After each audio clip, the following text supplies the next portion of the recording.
மல்லிகை சாமான் விலை வேற ஏறிடுச்சு. அம்மு, என்னம்மா நீ கேட்டதெல்லாம் வாங்கிட்டு வந்துட்டேன். என்னங்க அதை எடுத்து கொஞ்சம் ஓரம் வைக்கலாம்ல? போதுமாமா? அப்புறம் என்னங்க, அவனுக்கு ஒரு வாட்டி கால் பண்ணி பாருங்களேன். 1000 தான் இருந்தாலும் அவன் நம்ம பையங்க. நீங்க அவங்ககிட்ட பேசுறதுனால உங்க கௌரவம் ஒன்றும் குறைஞ்சிடாது. இல்லம்மா, நான் அவங்ககிட்ட பேச மாட்டேன். அவன் ரொம்ப பெரிய ஆள் ஆயிட்டாம்மா. அப்புறம் நம்மளே பார்த்துக்கலாமா? எப்படி பார்த்துக்க முடியும்?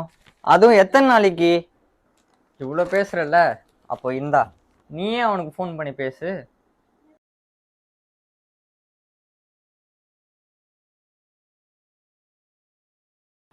Yes sir, we are trying our best sir. Excuse me.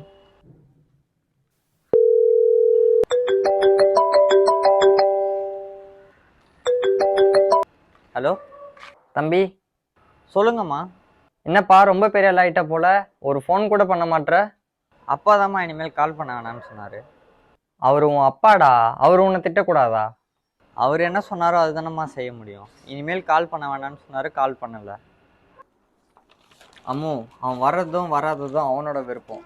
அவனை என் பேத்தியும் மருமகளையும் மட்டும் கூட்டிகிட்டு வந்து விட சொல்லு. ஆமாடா, நாங்களும் அவங்கள பார்த்து ரொம்ப நாள் ஆச்சு. உங்கள் அப்பா எப்போ ரிட்டையர் ஆனாரோ அப்போதுலேருந்து உங்கள் அப்பா ரொம்ப மிஸ் பண்ணுறாருடா. இந்த வயசில் கூட பேத்தியை பார்க்க அவன்கிட்ட பர்மிஷன் கேட்க வேண்டியதாக இருக்குது. என்ன நிலமை?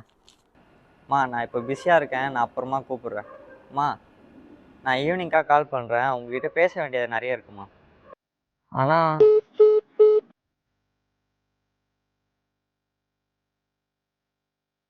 கால் கட் பண்ணிட்டாங்க.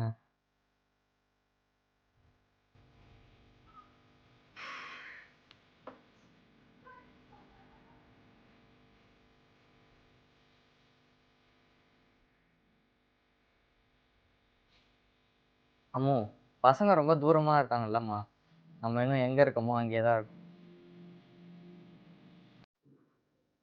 அம்மு, ஜேம்ஸ் கால் பண்ணுவானே எங்கிட்டு இருக்காத. அவன் எப்பவும் போல பிஸியாக தான்மா இருப்பான். நீ படுத்து தூங்குமா.